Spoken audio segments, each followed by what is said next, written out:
today's talk, we'll consider the topic of using Anapanasati, Bhavana, or the mindfulness of breathing development of the mind, using it beneficially and advantageously in daily life, in ordinary life.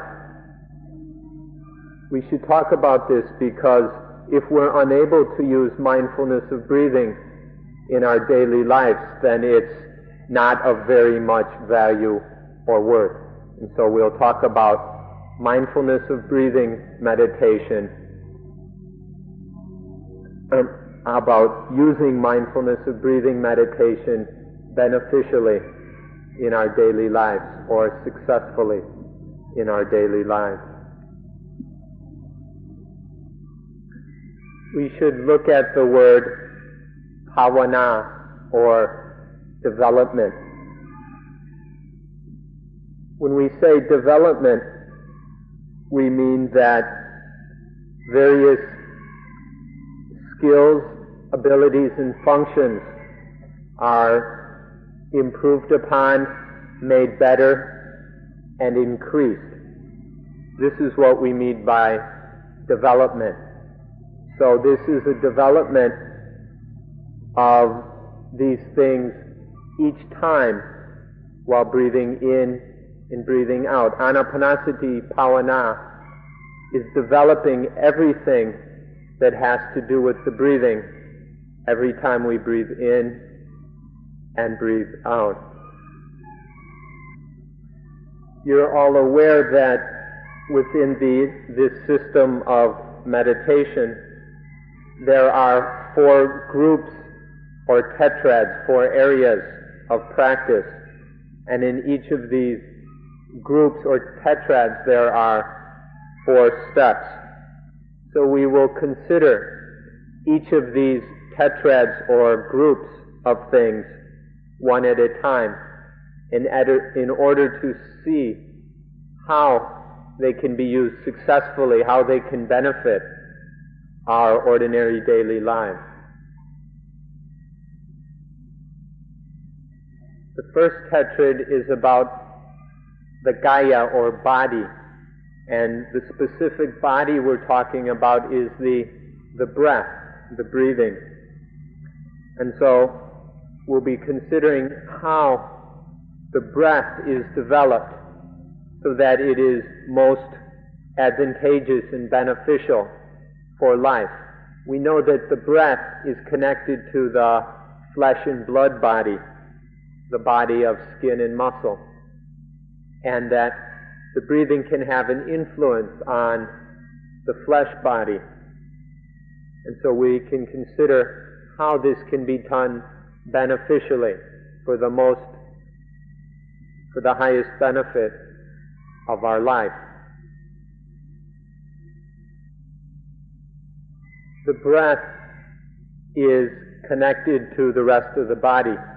There's a very important relationship between them. And so when the breath is good, the body will also be good. When the breath is healthy, the body will be healthy. It is very difficult for us to arrange or manage the body directly. We can't just want it to be this way or that way. But we can arrange or manage the body indirectly using the breathing. By regulating and managing the breath, we can indirectly regulate the body. And in this way we can use the breath to have a body that is just right, which is appropriate for the work it has to do, for the duty of each moment of our life. And so we can use the breath to have a body that is healthy, that has the abilities it needs to do its duties, and a body that is relaxed, healthy, and joyful. This can be done using the breathing. Our first item is that the breath can be used for good health. By breathing long, fine, and calm, the body will be in a relaxed, healthy, calm state. So we can use the breath to maintain the body's health, to keep the body healthy. This item is a bit medical. It actually has to do with medicine more than religion, but it's still quite useful to have a healthy body. And by regulating the breathing, this can be done. The second item is that we can use the breath to drive any harmful or evil mental objects out of the mind. When there's some harmful or bad mental objects such as moods, emotions, thoughts, or whatever in the mind, by breathing deep and fine and calm, these bad objects, these harmful objects will be chased out of the mind.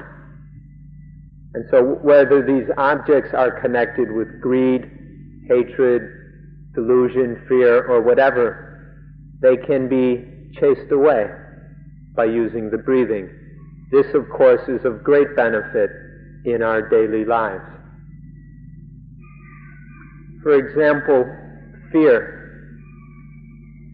When fear enters the mind, if one breathes long, finely, and peacefully, then that fear will be driven out of the mind. It's impossible to experience fear when the breathing is long, fine, and calm. And so we can free ourselves of fear in this way. Even in the body, if there's a deep cut and blood is flowing out of the cut, by breathing deep, long, fine, and calm, the blood will flow more slowly. It can be even possible to make the blood stop coming out of the cut by breathing long, fine, and calm. So in this way, the breath can have these useful influences not only on the body, but on the mind as well, in events that occur in our ordinary lives.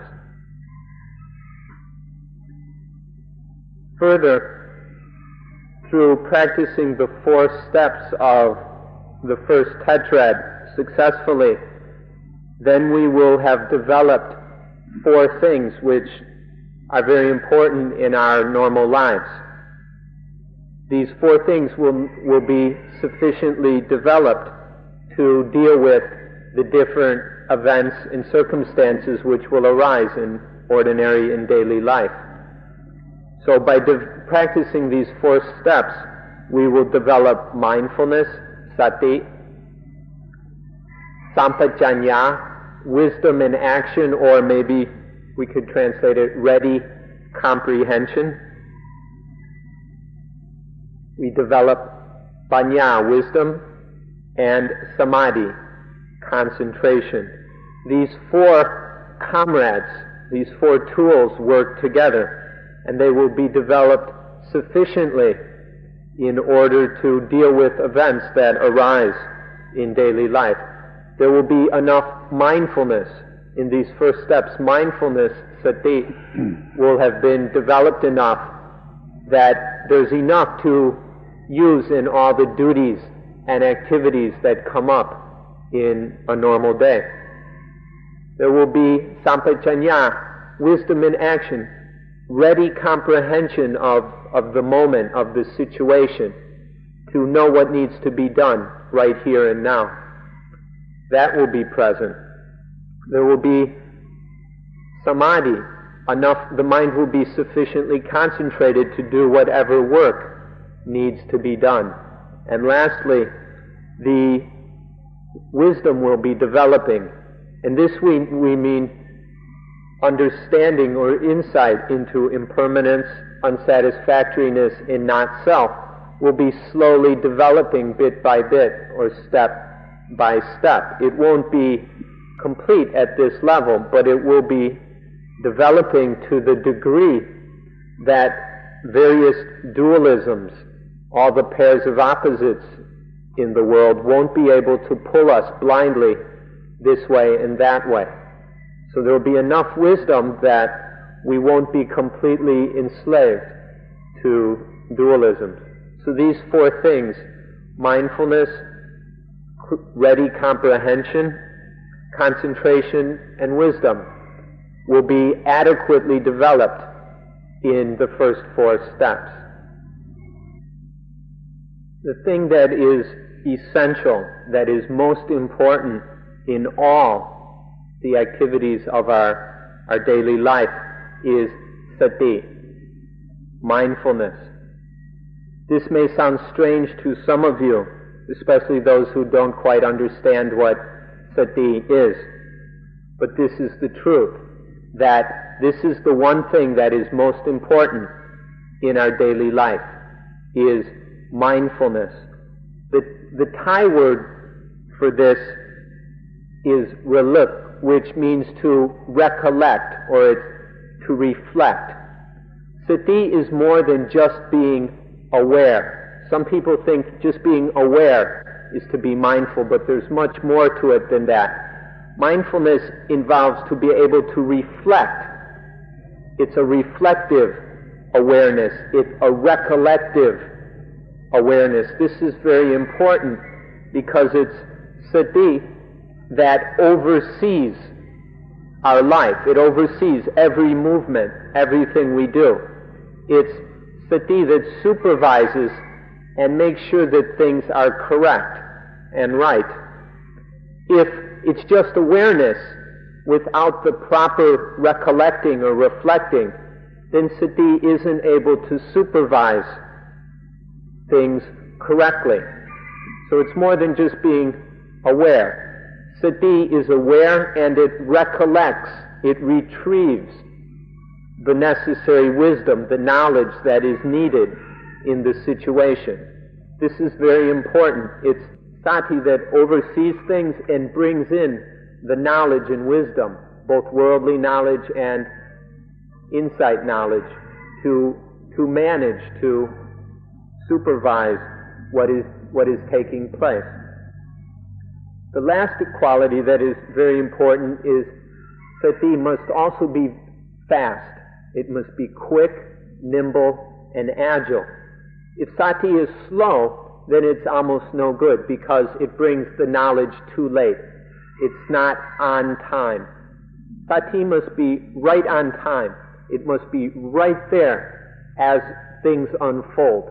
If it's a moment too late, then we make a mistake. And then there's nothing we can do except experience the dukkha of that mistake. But when sati is quick, like a lightning bolt, it retrieves wisdom and brings it immediately to the event as it's happening. So this reflective awareness, this lightning fast reflective awareness, is what is meant by sati. And this is absolutely necessary in all the occasions, events, activities, and duties of daily life. In the Buddha's time, the fastest thing they had around was an arrow. And the word sati has the same root as the word for arrow, or sara is the Pali word for arrow. They didn't have guns or things like that, so the easiest thing to think of as a symbol for speed, for quickness, was an arrow. And so sati, or sati, mindfulness, comes from this same root. This is very important, that sati is quick, it's fast.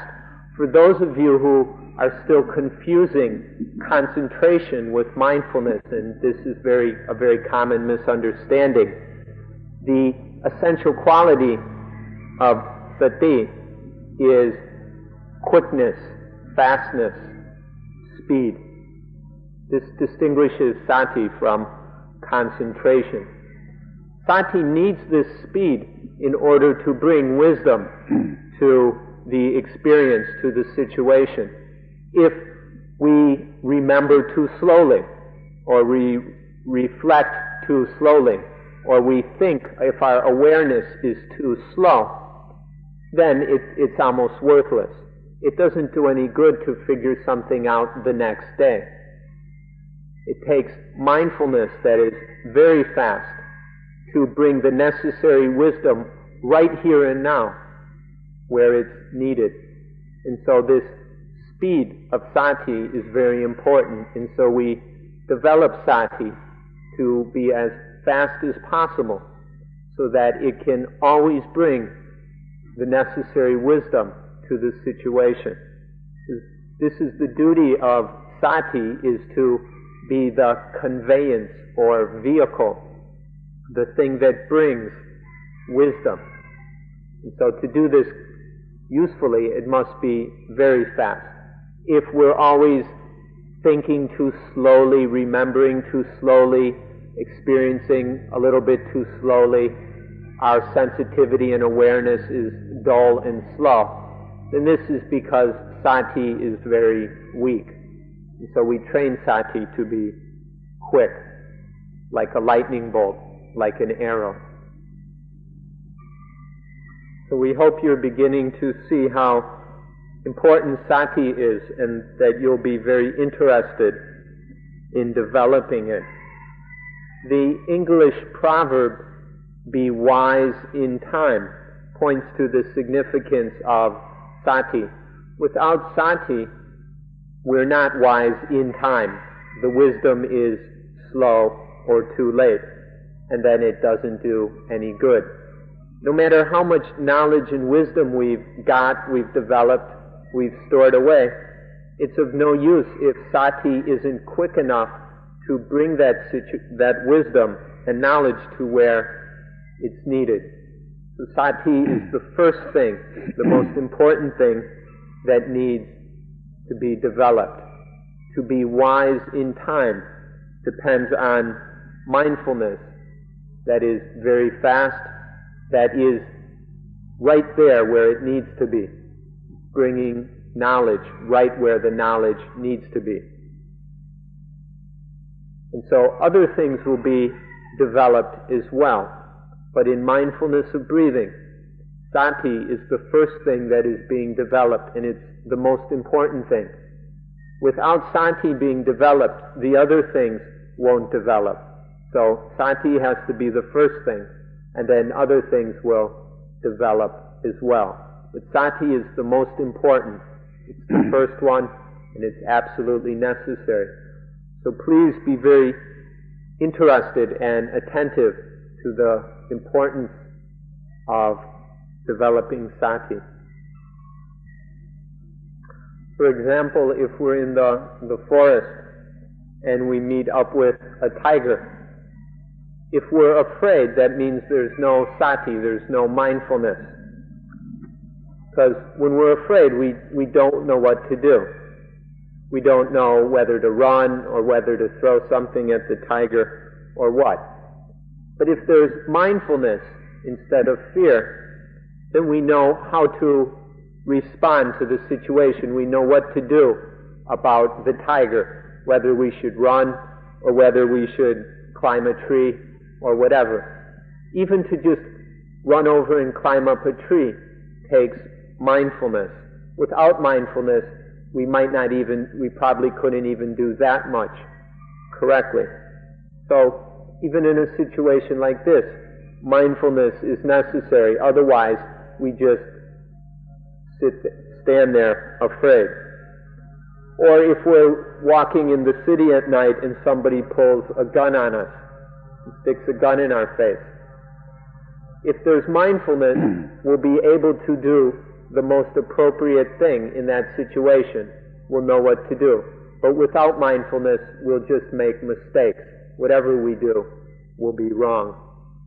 So in very worldly, ordinary situations like this, even mindfulness is absolutely necessary if we are going to respond properly. So please Be very diligent about developing sati, using mindfulness of breathing.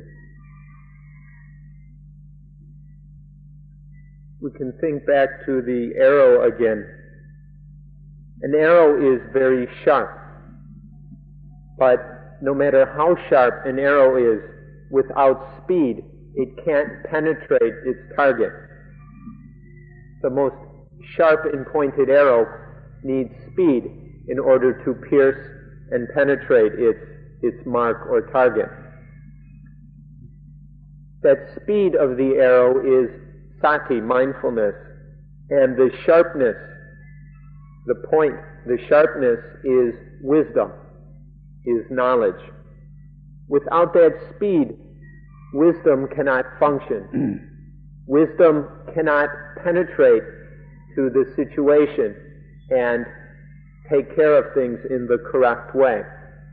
So without sati, all the wisdom in the world is useless, it's wasted, it's sterile. Without mindfulness, very sufficiently fast mindfulness to bring the wisdom where it's needed, like an arrow. An arrow needs both speed and sharpness. Without the speed, the sharpness is wasted. The arrow doesn't do anything. So this shows how all the learning, all the knowledge is of no value without mindfulness. We don't have to talk about the forest, really. We can talk about at home, at work, at the office. No matter what we're doing, whatever work or duty or chore or task we must do, mindfulness is absolutely necessary. Even at the office, if there's no mindfulness, or at school, or wherever, without mindfulness, when something comes up, we'll be afraid or confused or worried or doubtful or lack confidence or something like this, and won't be able to properly respond to whatever came up. But with mindfulness, then none of those things occur, and we're able to use our knowledge, skills, and ability to respond and do the work correctly. Whatever the task is, it can be done correctly, even very mundane things at home or at the office. Without sati, we just get afraid, or maybe we're doubtful, we don't have confidence in what we're doing, we worry, or the mind is scattered, wandering all over the place, because there's no sati. But as soon as there is mindfulness, then it's possible to do the task, the job, the work correctly, to use the wisdom, knowledge, and skills that we already have. Even in the most ordinary movements of our daily life, sati is necessary. To just merely to sit down, or to lean over and lie down, or to stand up, all of these require sati. Without sati, we don't do these things very well, and we can even do them in a wrong, harmful, or dangerous way. But if there is mindfulness, even these most basic movements of life are done well. They're done in the best way possible so that no problems arise. Going to the toilet, urinating, defecating, even things like this require mindfulness. Without mindfulness, we don't do these things correctly, and problems arise. All the little movements at home, at work, even just leaving our room, this requires sati. Without sati, we leave our room and then we don't remember, did we lock the door? Did we turn out the light? There wasn't mindfulness about whether were these things done or not. And so then we worry about it all day long. Did I lock the door? Did I turn off the light? This is because of a lack of mindfulness. But with sati, when leaving our room, we know what to do and do it. And we're completely aware of this, and so there's no room for doubt or worry afterwards. And this applies to all the basic, simple movements in our daily life. Sati is necessary. And even more than that, in doing these basic little activities, lifting our hands, closing the door, walking, standing, all these require sati, and in doing them with sati, we are training, we're practicing, we're further developing sati. So not only do we need sati, but we use these little movements throughout the day, all the activities of the day, in order to train and further develop sati. We use the sati we've trained, and then we further develop it in all the little movements, getting up, walking, sitting down, brushing the teeth, whatever. Sati is the most important thing. Without it, nothing else can function properly. And so we use and train sati in all the movements of our daily, ordinary life. For those whose work or duties require a lot of speed, then sati is even more important. For example, many athletes, football players, boxers, require a lot of speed in their work, and so they need sati even more in order to be able to perform their jobs, their skills as is necessary. Sati must be highly developed, and so they must be very careful to train sati sufficiently. So in all the work of our life, whether we're an athlete or not, whatever things we're doing, we need sati, and we need to keep training it so it is as quick as possible in order to do its job as well as possible in all the moments, all the movements, all the occasions of our normal life. Now, when sati is well enough developed, when it's quick enough, when it's right where it needs to be, right on time, then it can recollect or retrieve wisdom and bring it right where it's needed. And then we call this, when sati has brought wisdom right where it's needed, right on time, then we call that sampajanya, which is translated in all kinds of different ways. We won't translate it right now, we'll just explain it. Sampajanya is that wisdom will manage the situation, will see what is correct, and will see that what is correct is what is done. Wisdom does the function of knowing what is correct and proper.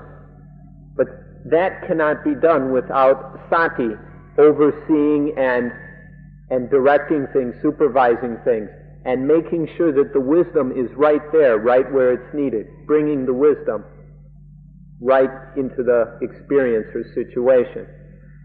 This sati and wisdom functioning together we can call sampajanya.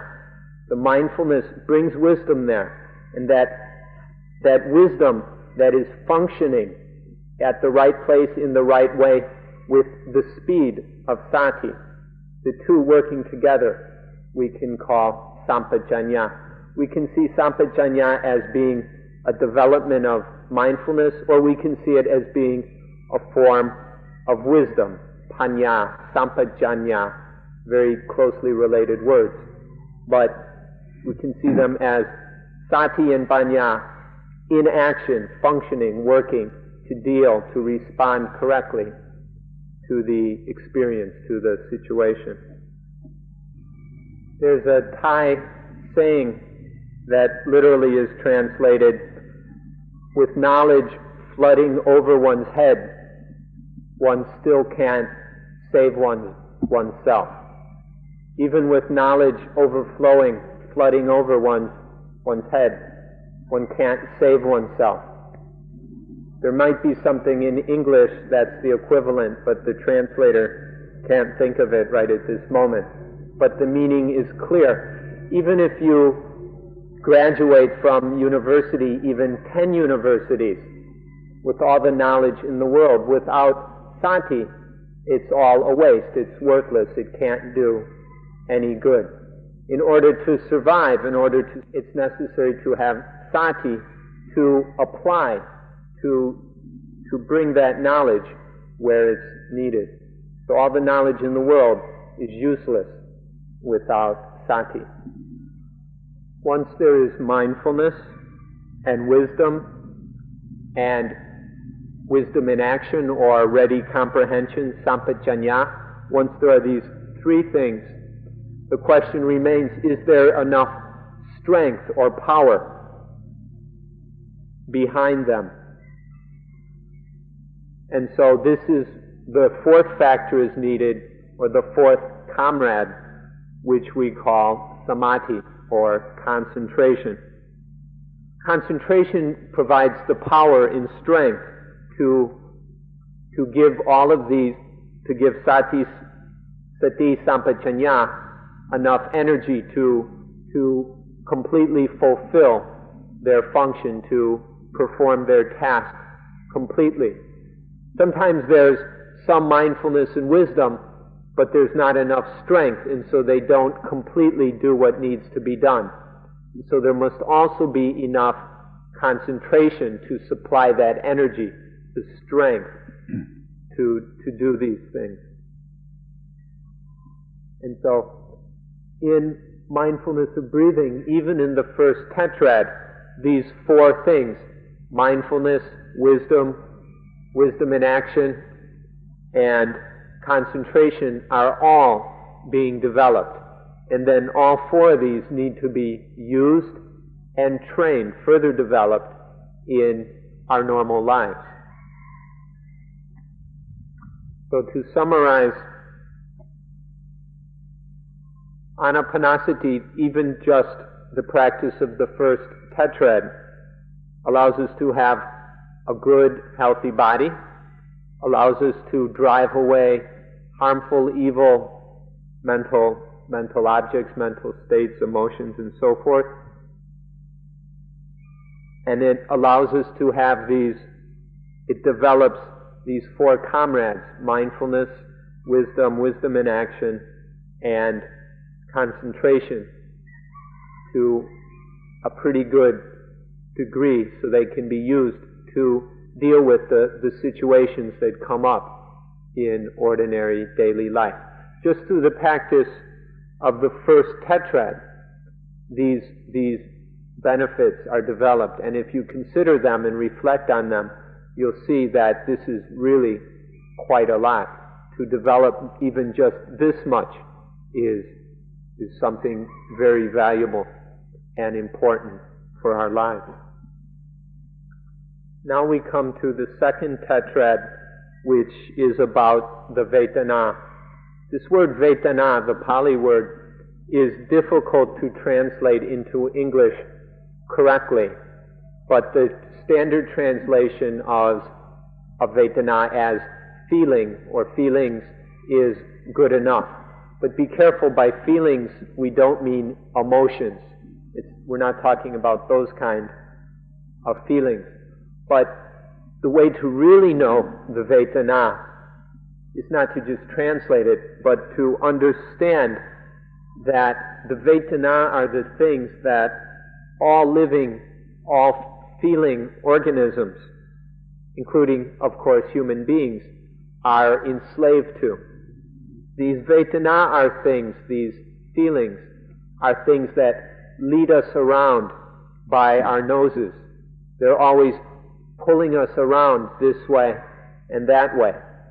We are enslaved to them. And once they lead us around somewhere, then we start indulging in these Vedana, and then they are able to lead us astray. We get lost in the Vedana. This is not only true of human beings, but it's true of any living thing that has feelings, that can feel. And so there's much more to Vedana than just feeling. Many of us think, oh, we're just feelings come and feelings go. But there's a lot more to it than that. We become enslaved to these feelings. They lead us around, and then we become lost in the feelings. So there a lot more powerful and dangerous than most people realize. Because of this power of the Vedana, it's very important that we have a correct practice in order to train with them. There's a very profound natural truth about the Vedana which you need to observe. This is often overlooked.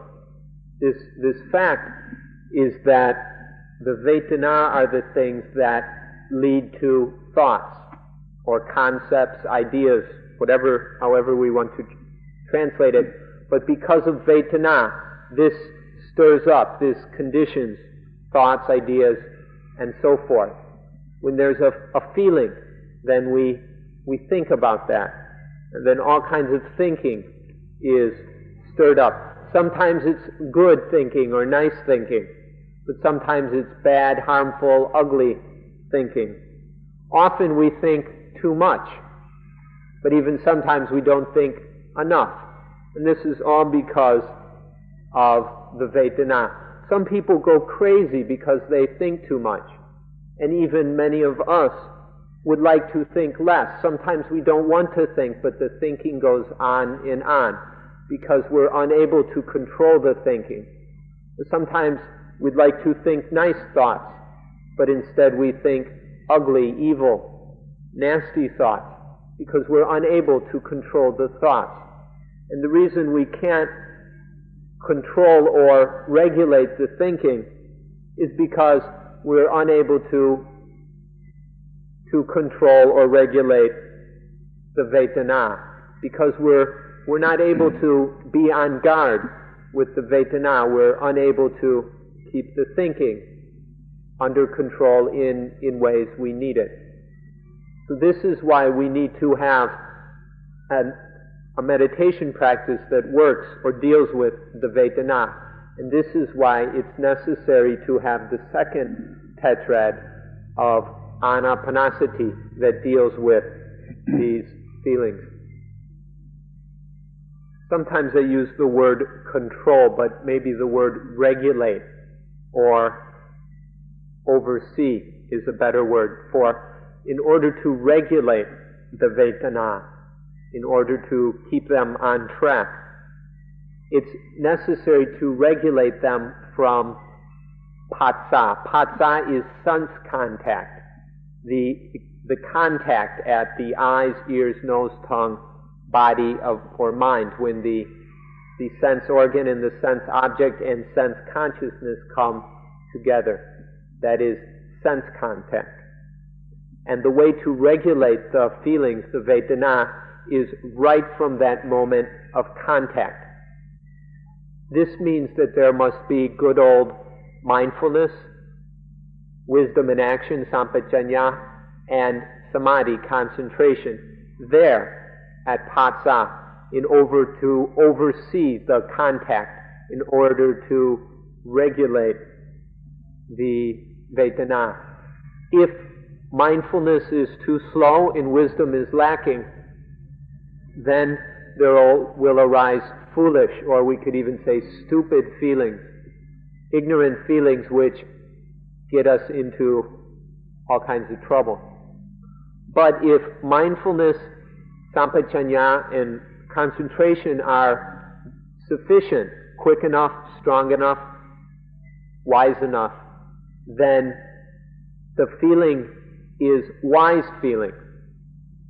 By wise feeling, this is a kind of feeling that is regulated. It's not out of control. It's feeling that goes along the right way, a useful way, a wise way, a peaceful way, and that can be beneficial. And so, to regulate the Vedana, it's necessary to do it right from the moment of sense contact, whether it's seeing, hearing, smelling, tasting, touching, or mental. And that is done with mindfulness, wisdom in action, and concentration, all of which are trained in the second tetrad of mindfulness of breathing. Now we develop these using the feelings so that these are able to operate in regard to the feelings. If you think about it, you'll see that if we can regulate patsa or contact, sense contact, then we're able to regulate the feelings. And we mentioned how feelings are the cause or origin of thoughts and thinking. So this means that by regulating Vedana, we are able to regulate the thoughts and the thinking and all that mental proliferation and everything. If we can control contact, Vedana, and thoughts and ideas and concepts, then we're able to regulate life. So to be able to do this is to regulate all of life, to keep life in balance, to keep it from going off track or to get into problems. And this is done so by training the second tetrad of Anapanasati properly, life can be regulated, can be kept on the right course in this way. Now we come to the third tetrad of Anapanasati, which has to do with the citta, the mind. Actually, this tetrad is not quite as important as the previous one, but it's still quite useful to work on, and so you should also give it your attention. In this tetrad, we examine all the different kinds of mind, the different, or we could say states of mind, the different states of mind, the different minds, to see which ones are harmful and which ones are not, which states, which minds are beneficial and wholesome, and which are not beneficial, which have no use. So we get to know all the different possible kinds of mind to see which are useful and beneficial. And then we learn to regulate, to oversee the mind, to keep the mind on track, because if we don't, the mind can drift off or get lost in defilements. It can drop into lower or uglier states. But by knowing the different states of mind and being able to regulate it, then the mind will remain in the useful and beneficial states. And so we train the mind to be able to be pure. We learn to make the mind pure. And we learn how to concentrate the mind, to make it firm and stable. And then we learn to have the mind let go, so the mind can release things that it has previously clung to. And so when the mind is trained in being pure, concentrated, and free or liberated, when it can let go and is letting go and released from things, then that mind is the very best and most useful kind of mind, and it doesn't fall into harmful states of mind or evil states of mind. If one successfully practices this third tetrad, then one will get a prize. And the prize from this tetrad is having the best possible kind of mind, having the highest mind or the most excellent mind. By this we mean through this tetrad, the mind is trained to be one, it's happy, it's a joyful mind. It's always in a state of joy. But we're not talking about a lowly, defiled, or impure kind of joy. It's a very pure kind of joy, very harmless kind of joy. It's also, second, this mind is pure. It's clean. There's nothing dirty or there's nothing cluttering it up. Third, it's absolutely solid and strong and firm, because it's very well concentrated. And last, this mind is free. it's not stuck to anything, and nothing can stick onto it. There's nothing that can grab onto this most excellent mind, and this mind isn't going around attaching or clinging or getting stuck on things. So we can say that this is the most free mind. And when the mind is absolutely free like this, then it can go about its activities in daily life. Even the most mundane activities can be done most well when the mind is free like this. There's nothing about those activities can cause a problem, and the work or the chores are done very well. And so this is the reward of the third tetrad, a mind that is free, and then that free mind can be used in doing all the other things we need to do in our normal life. The most joyful mind is the mind that is free. Many people can't understand this, but the happiest, most joyful mind is when the mind is free, when the mind isn't attached to anything, and when nothing is attached to the mind. When the mind is free and liberated like this, then it is the most happy. But this is often misunderstood and not seen. And so we often think that the best happiness, the highest happiness, is the kind of being enticed by being lured and tricked by various interesting or enticing things, such as sex, for example. Many people take that kind of happiness to be the highest happiness. But if you examine and look at this for yourself, and this is something that can be experienced in daily life, that the happiest, most joyful mind is when the mind is absolutely free, when it's not clinging to anything and when nothing is clinging to it. This kind of happiness, this mind that is free, is the reward, the prize that comes from practicing the third tetrad of mindfulness, of breathing. There's one more even higher benefit of this mind that is very free. When the mind is free like this, then it will become obvious that everything happens through the mind. Pain and joy, sorrow and happiness, whatever happens through the mind. And we'll see that there is no such thing as a soul or self or personal identity that is outside the mind.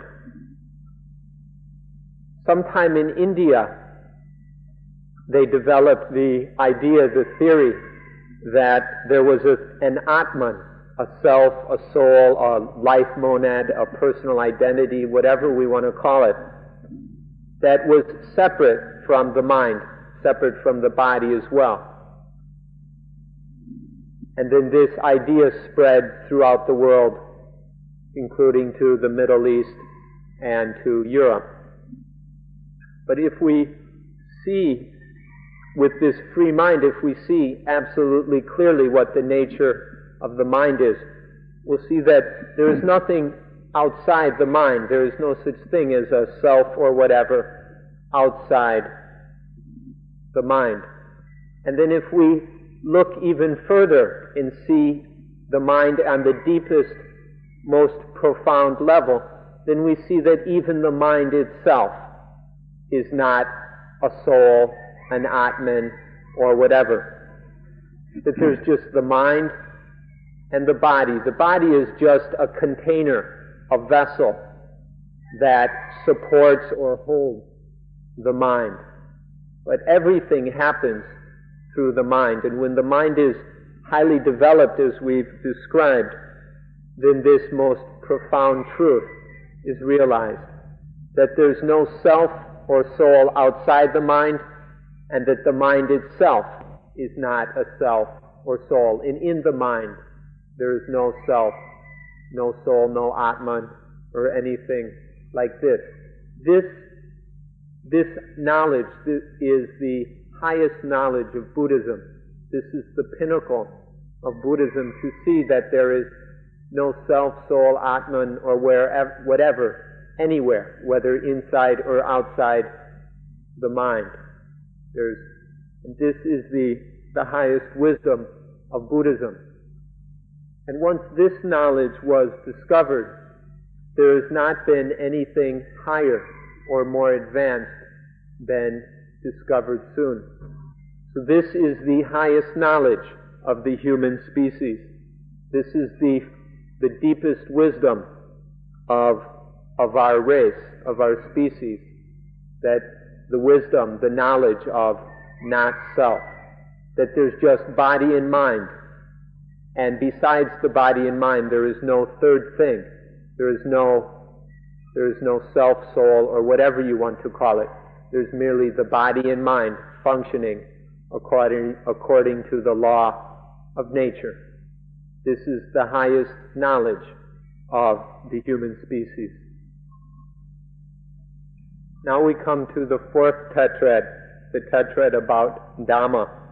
You've already heard that the first step of this tetrad has to do with contemplating anicca, or impermanence. Anicca means that it's the constant flux, the perpetual flowing of things. Everything is flowing. This is something that has been taught in a number of places. It's not particular to Buddhism. Even Heraclitus, a Greek philosopher, about the Buddha's time, was teaching what is known as Pantata Re, which means all flows, or everything flows. Just ceaseless flow, continual flux, this constant change. This is the meaning of anicca, or impermanence. It's the constant change. Nothing is stopping. And most of all, nothing stops for us, for what we want, for what we don't want. It just keeps on flowing and flowing. And nothing stops. So in this third step, or this first step of the fourth tetrad, it's to learn how to practice, how to behave towards all these things that are constantly flowing. Instead of to want them to do this or that, we learn how to practice towards them so that we can accept that constant and ceaseless change, instead of wanting them to stop and be this or that for us. And so this is the first step of this tetrad, practicing, contemplating about anicca. Even the positive is ceaselessly flowing, and the negative is constantly changing as well.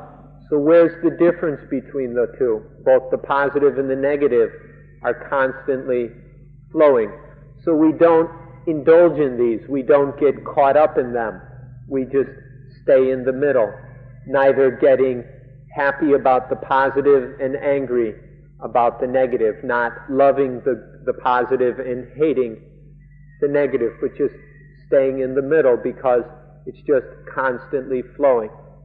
When we realize that all things are constantly flowing like this, then we don't indulge in them. We don't get caught up in them. We are able to stay free of them. This is what happens when we are able to see and realize anicca.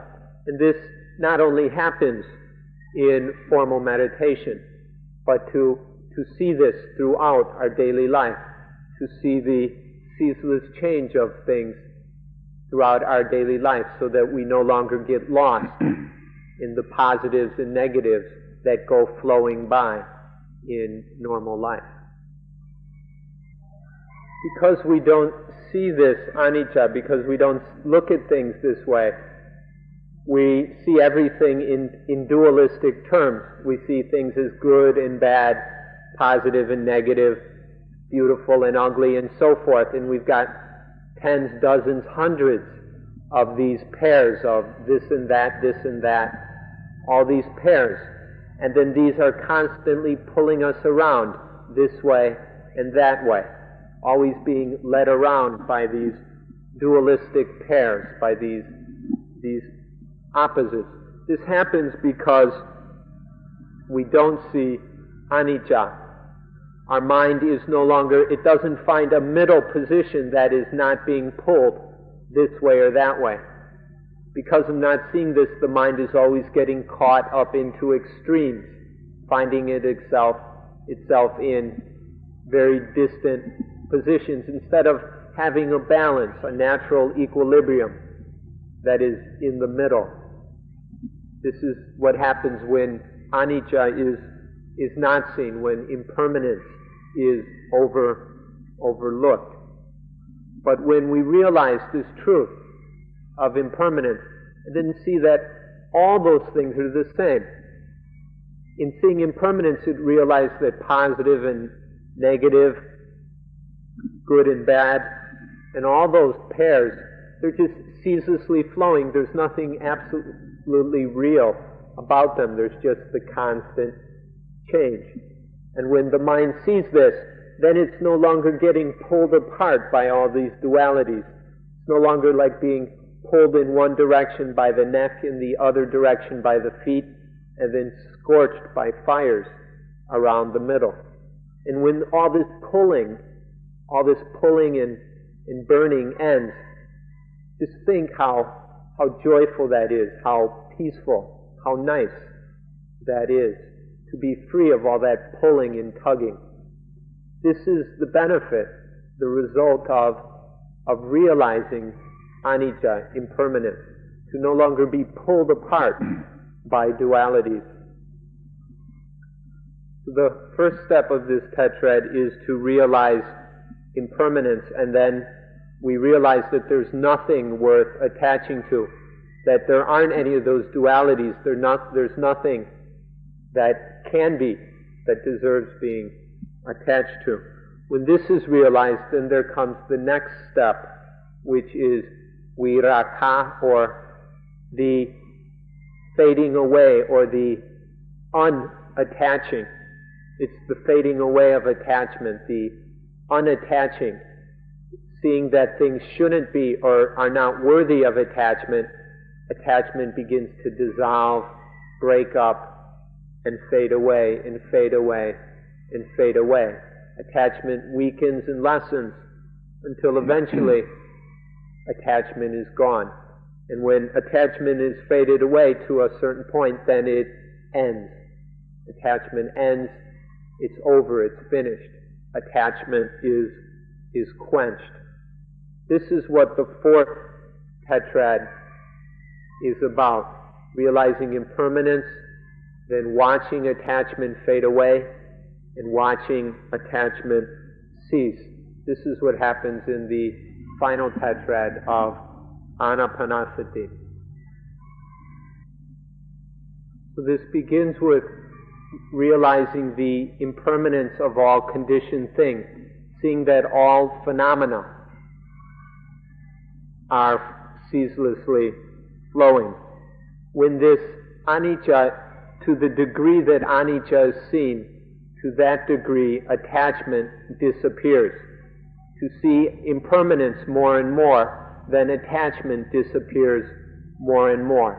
Realizing that ceaseless flow, seeing that all those things we thought were dualisms, we were giving pluses and minuses to all those things. Seeing the constant change, we stop giving them the pluses and minuses, and attachment fades away, it dissolves bit by bit, it breaks up bit by bit, it fades away, and eventually ends. And then there is non-attachment. This is the highest benefit, the furthest result of the practice of mindfulness of breathing, as well as anything. This is the highest possible benefit a human being can get from anything, is non-attachment. No longer attaching to anything. No longer seeing things as positive and then wanting them, desiring them, loving them, getting lost in them, or seeing things as negative and being afraid of them or worried about them or hating, not liking them. All that plus and minus and all those defilements disappear because there is non-attachment. This is the highest thing a human being can achieve or get. This is what happens through mindfulness of breathing. But this doesn't just happen during mindfulness of breathing. The mind that is non-attached isn't attaching in normal life as well. So to realize this is the highest benefit within our ordinary life as well, because then it's an ordinary life that is truly ordinary and truly natural, because it's no longer disturbed by liking and disliking, wanting and not wanting, and all that loving and hating, which is constantly disturbing the mind and pulling it apart. This non-attachment is the highest result that is realized in the fourth tetrad, part 4 of mindfulness of breathing. So far in this talk, we've looked at each tetrad one at a time. We've looked at these 4 parts of mindfulness of breathing one by one and looked at the benefits of each part. Now we'd like to group them all together and see the whole thing, not as separate parts, but just the whole practice. What are the benefits of the whole thing? The first thing we can say is that through the practice of Anapanasati, the 4 Dhamma comrades of mindfulness, wisdom in action, sampajanya, and concentration are developed. Through this practice, all 4 of these things, which are absolutely necessary in our normal life, because these aren't fully developed, we have all kinds of problems in our normal life, make all kinds of mistakes. But when these are sufficiently developed, then we don't have those problems anymore. These 4 are developed through Anapanasati. Wisdom is perfected in the 4th tetrad, in especially the highest wisdom of non-attachment. This is perfected in the 4th tetrad. Concentration is especially developed in the 1st tetrad, but then it is further refined after that. Mindfulness, sati, and sampajanya, ready comprehension, are developed throughout, in every tetrad and in every step. But in the practice as a whole, you can see how all 4 of these are developed, are perfected, and then we can use them in whatever we're doing, whether a formal meditation practice or just the meditation of daily life. Please think about this and understand carefully and clearly these benefits. Then you will have a sufficient appreciation for this practice. Next, the way of life is absolutely clear, bright, apparent, and obvious. The way of life, both physically, mentally, and spiritually. These 3 aspects of the way, or the technique, the way of life, or the technique of living, the art of living. This is completely open, obvious, and clear. This is the second benefit of the whole practice.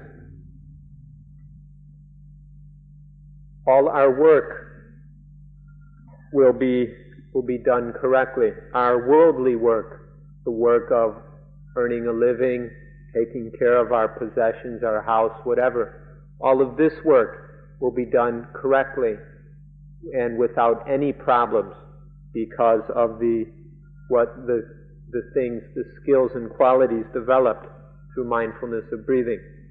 And then, of course, the religious duty, our religious tasks or work, is also done correctly and perfected and fulfilled through the skills and knowledge developed through mindfulness of breathing.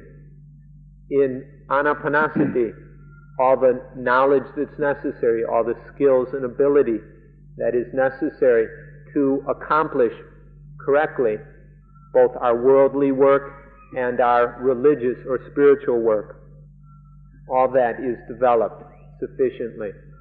And so there are no problems in when we go about both our worldly and our religious duties. Also,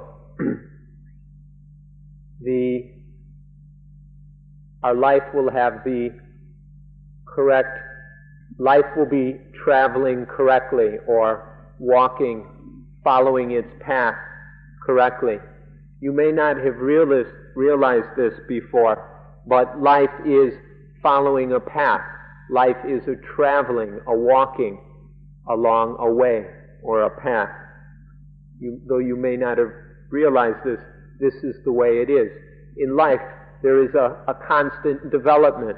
Life is developing, moving onward, lifting up further and further and further. There's this development in life, or this following of a path. Or we can see it as an evolution of life. Life is constantly evolving. All that constant change can be an evolution towards the goal of life, the highest thing which man can achieve, women as well.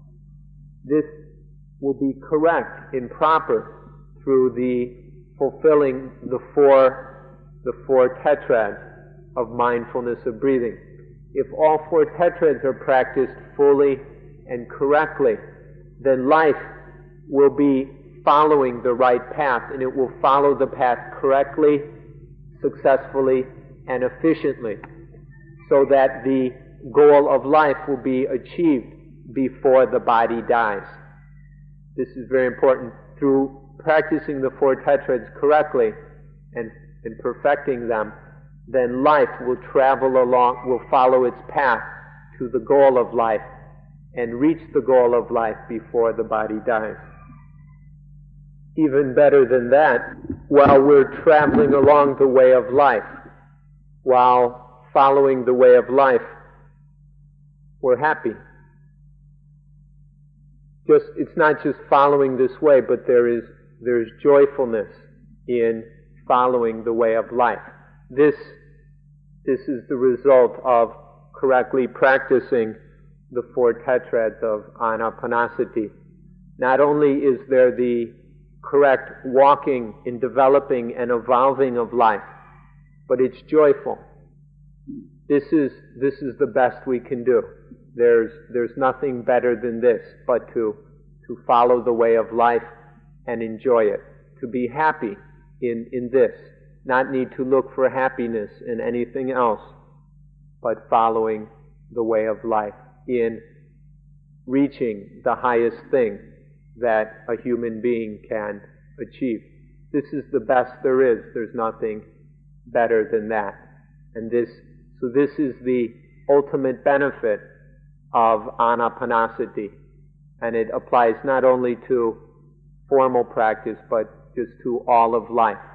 These benefits are realized while breathing in and out throughout the day. This is the best we can do. And we'll enjoy it. So, on this note, we'll end today's talk. And we'd also like you to thank you for being very, very good and patient listeners. Thank you very much.